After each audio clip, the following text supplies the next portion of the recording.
presa la briga di dire attenzione ragazzi, attenzione all''ndrangheta. Quindi c'è un vantaggio da parte dell''ndrangheta di 49 anni su di noi, no? Se facciamo il calcolo 60, 2009, 49 anni. Siamo generosi, diciamo che poi è arrivata una decina d'anni di ritardo, siamo 39 anni indietro. E ci dice che forse c'è da fare adesso, no? Sono successi in 30 anni di cose, sono successi in generale, dopo abbiamo un po' di Berlino, cioè queste cose, l'Italia ha vinto il mondiale del 2006, 82, cioè l'Italia ha proprio uscito dall'andare, questo è l'obiettivo. Complicità, perché io mi immagino, ma questi studi sono studi che ormai da altre parti d'Italia sono consolidati, che se io per diversi anni sto sul territorio e porto avanti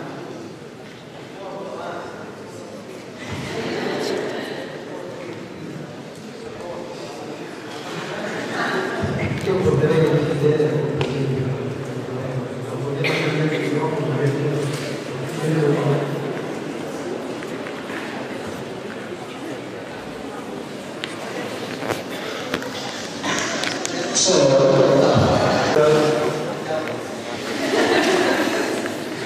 dico se io per 39 anni usiamo questo numero così vediamo prossimi 39 anni sto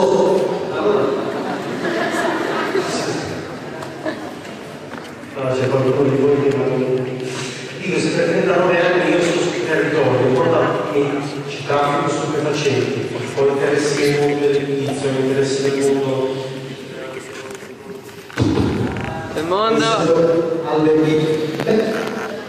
probabilmente con qualcuno ho intessuto rapporti avrò un commercialista avrò un avvocato avrò un medico avrò degli amici avrò delle persone che commerciano con me avrò degli dipendenti avrò una serie di persone che se perlomeno non è che proprio mi aiuta nelle mie attività criminali addirittura mi offre delle complicità. Facevamo l'esempio prima di Matteo, no? Che col suo ristorante fugge da Pestarone, lui è uno di quelli che probabilmente allora rientra qui, rientra fra chi è complice, fra chi si rende disponibile. È capacissimo.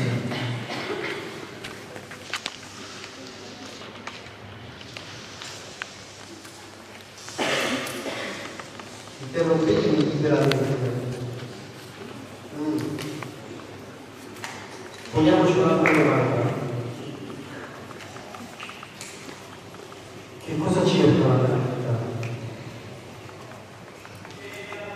Che cosa cerca? Che cosa vuole? Quali sono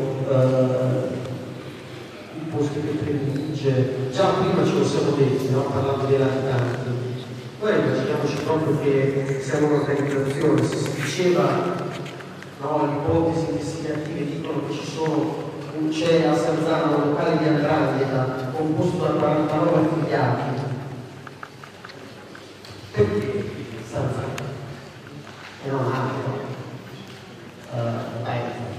Fermo restando che poi confliggiamo tutto, perché magari non puntare su Spezia, perché non scegliere un altro posto, perché Ventimiglia, perché Genova, perché la Valle.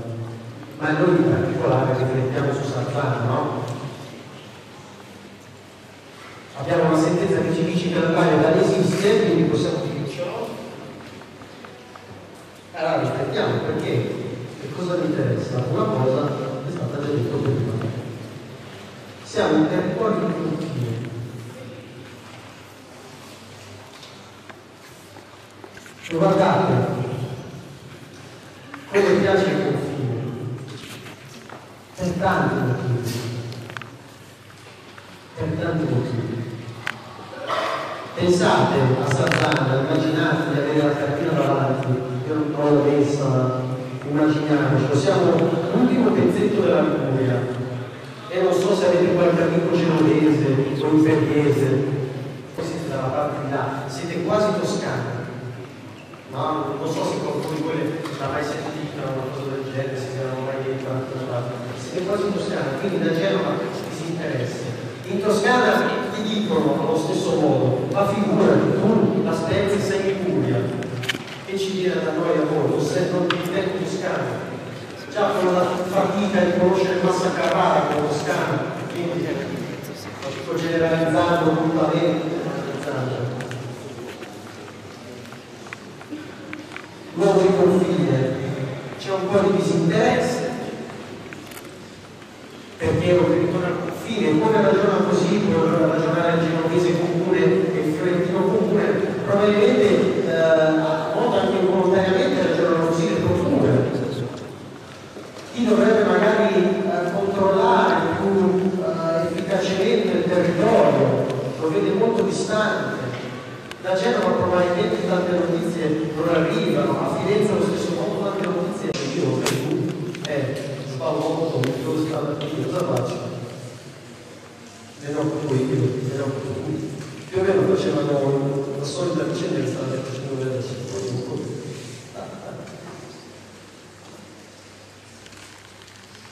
Questo, ma poi pensate banalmente a Ulla. Se succede qualcosa ad Aulla, qual è la misura che deve intervenire? Massa.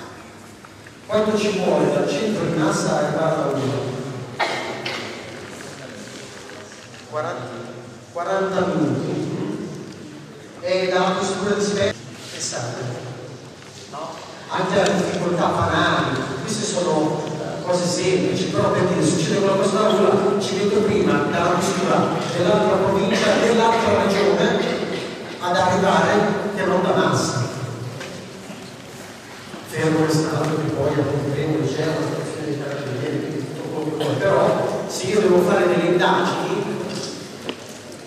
ho bisogno di essere vicino, di essere sul posto, appena sento un'intercettazione che ci dice ci vediamo fra un quarto d'ora e io ci vedo 40 minuti da arrivare, capite che sono in difficoltà.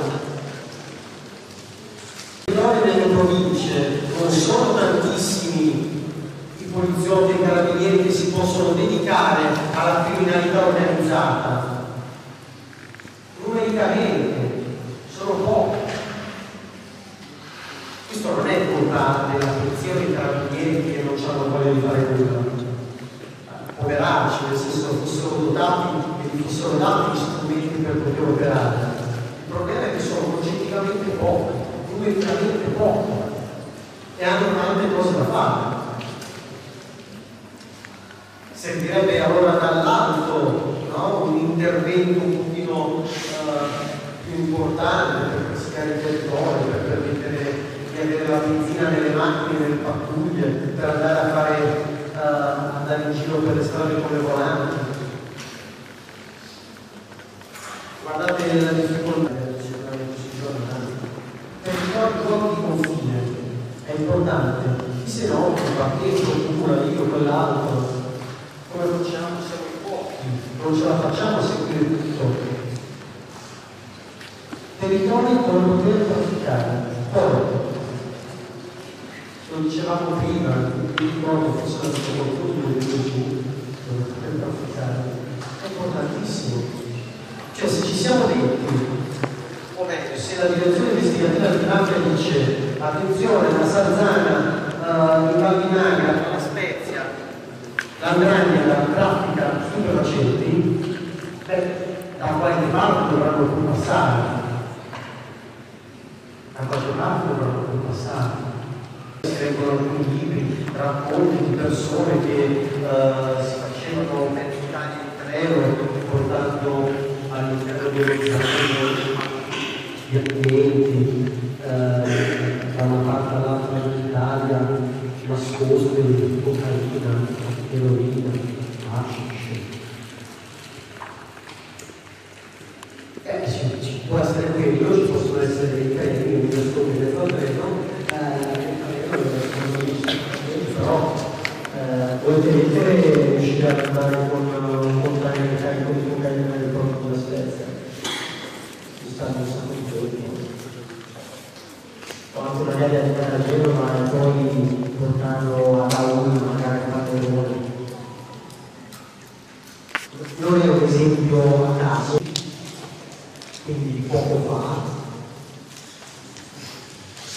nell'estate del 2011, pochi anni fa, è stata sequestrato un container con 750 kg di cocaina. 750 kg di cocaina. Dove l'hanno sequestrato? A Reggio Calabria, a Pallerone di Aul. Pallerone non sapevo neanche dove fosse, quando ho detto non è Pallerone. Io non lo sapevo, poi andate a vedere, è una zona curiosa, qualcuno di Pallerone, non ci sono tutta la ragazza. Immaginate che cosa sia, però no, perché una volta invece ho voluto un ragazzo di Pallerone che ci ha visto vicino da una zona industriale fatta con soltanto un capannone e capannone. Questa storia la racconto brevemente, poi andiamo avanti, però ci dà il senso, no? 750 kg di cocaina vengono individuati su una nave, questo container su una nave, per dei controlli quasi casuali, non vorrei dire una cosa più, arrivano un sacco di container, siamo nel porto di Gioia Tauro, in Calabria, vengono fatti i controlli, non si riesce a controllare tutto, immaginate dover aprire tutte le volte i container, controllare la cocaina, insomma, diventa una cosa malsana e controproducente tutta una volta. Aprono e trovano dietro una sorta di partia questi paletti di cocaina con sopra il marchio dello scorpione. E per chi di voi ha soltanto anche magari letto qualche libro, visto qualche filmato su internet, saprà sicuramente che quando i paletti sono marchiati in un certo modo, ogni marchio, ogni simbolo corrisponde a un cartello specifico, preciso, che tratta con cocaina dal Sud America. Ecco, questa organizzazione che utilizza il marchio dello scorpione sia un'organizzazione potente, importante a livello internazionale. Ecco, questi qua gli è venuto in mente di mandare un carico di 750 kg di cocaina su questa nave, passare da Porto Gioia Tauro, parti nel frattempo i investigatori mettono delle cimici, mettono delle videocamere. Non lo seguiamo, non lo vediamo adesso, proviamo a capire chi era il cliente. Questo carico va avanti, arriva al porto di Genova, viene scaricato e poi il container arriva a Pallerone. Arrivato a Pallerone, dopo località turistica balneare, e poi ad aprile si recano alcune persone, tra cui tale Carcioli, figlio di una nuova famiglia santanese, che apre questo container, quindi si sa e gli investigatori capiscono che lui è stato probabilmente il punto di arrivo di questo carico. 750 kg di cocaina. Ora, io non me ne so immaginare quantificati, però e neanche quantificare dal punto di vista economico quanto possa portare un carico del genere, però perlomeno mi faccio dei dubbi sulla capacità imprenditoriale di questo Carcioli, che riesce a trattare direttamente con i narcos sudamericani e trattare 750 kg di cocaina. Questa è la mia quasi 20 anni, i dettagli non lo sapremo precisamente. Fatto sta che casualmente poi però la vicenda staccata, qualche mese dopo la madre di Carcioli è stata avvicinata e c'è stato un tentativo di estorsione nei suoi confronti da parte di alcuni soggetti campani legati dicono fonti investigative legati alla Camorra. Questi soggetti campani lavoravano per quello che è riconosciuto come, e invece questi quattro campani lavoravano per un calabrese, è riconosciuto come il capo capo del locale di Andrangheta, cioè con la solita cosa che c'è a Sarzana, a Serino. Sono collegate vicende, questi 4 campani quando si sono presentati dalla mamma e quindi chiedevano una certa persona regionale. Poi vogliamo parlare, scusate questa scoglietta, sono scoglietta che ci sono accelerando, poi raccontiamo solo questo. E poi mi piace il silenzio. Fino al 2009 io non facevo molte funzioni giornalistiche, ma appunto non si trova la parola andrangheta, non si trova la parola mafia, non si trova scritto in un giornale che si dice l'associazione tali, tizio tali, il signor Pippo di infiltrazione mafiosa. Non c'è. Fino al 2009 sostanzialmente di mafia nel nostro territorio non si parla. Piace il silenzio, pensate, se io fossi un andraghetista e per diversi anni avessi il silenzio, la compiacenza delle persone di un territorio, delle persone di un luogo, ci starei tutto bene. Pensate, leggete alcune relazioni della Direzione Nazionale Antimafia questa volta, dicono che l'andrangheta di cui è presente perlomeno dagli anni 60.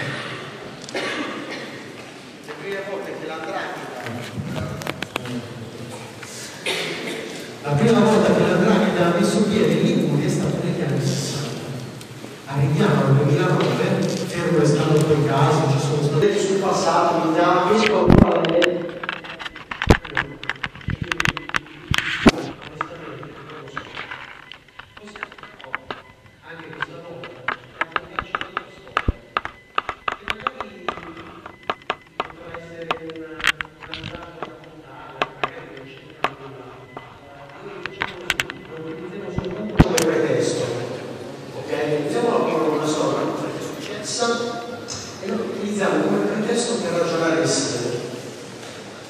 immaginate per esempio, faccio un esempio, che ci sia una persona, diciamo così, con dei rapporti opachi, con un passato opaco, che metta sul pacchetto, sul tavolo della politica di Sarzana una consistenza di voti. Sai cos'è? Siccome io ho legami, sto in silenzio, ho dei pubblici, siccome il locale è tutta la roba filmata, siccome ho una serie di persone che dipendono da me, poi per rapporto, poi perché faccio le scorzine, quindi il ristorante di Matteo che nel frattempo è scappato perché ha dato a controllare il ristorante.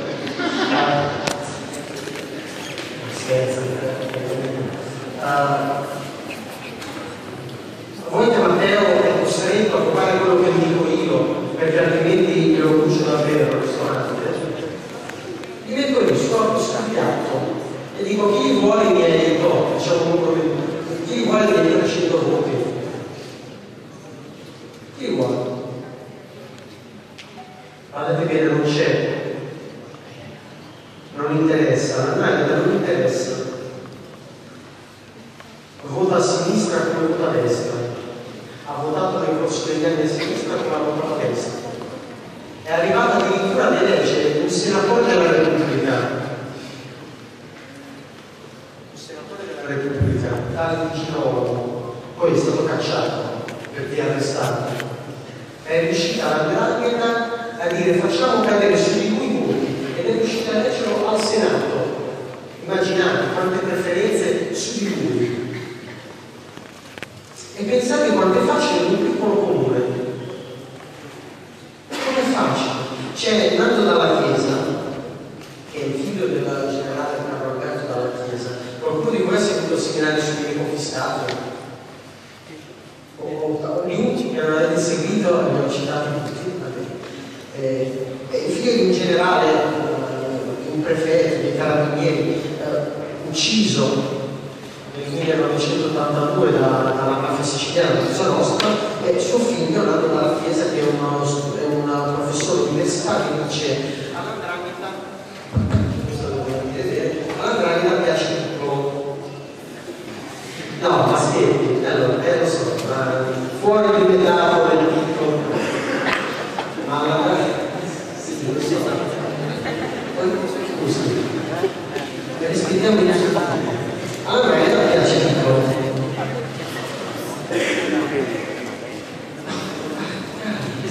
Una frase ancora scrivo perché mi piace piccolo, c'è un motivo. Piccolo è come dicevo, un po' nascita,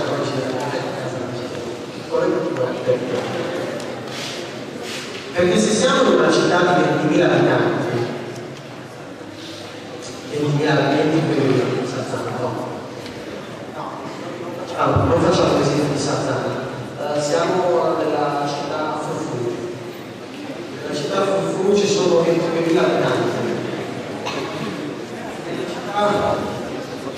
Ragazzi, immedesimatevi in una persona esatto, siamo a Frufru, 22.000 abitanti, votano 18.000 persone alle elezioni comunali per eleggere il sindaco. Magari ci sono 2 o 3 liste. Ora recentemente ci sono state le elezioni, magari qualcuno le ha pure seguite, no? Ad Ameno, ci sono state, a Castelnuovo, insomma, più o meno penso abbiate presente come funziona il meccanismo elettorale, e bastano i voti per eleggere un consigliere comunale, per eleggere un assessore. Cioè ci sono assessori nei paesi di Frufru hanno 100, 200, 300 preferenze, e dici sono loro così 7. Immaginate se quelle preferenze sono 300 preferenze indicate non da cittadini che si sentono rappresentati da questo politico perché è particolarmente bravo, perché si è tanto impegnato nella parrocchia, perché si è impegnato nelle associazioni, conosce il territorio. Quei 300 voti dell'andrangheta.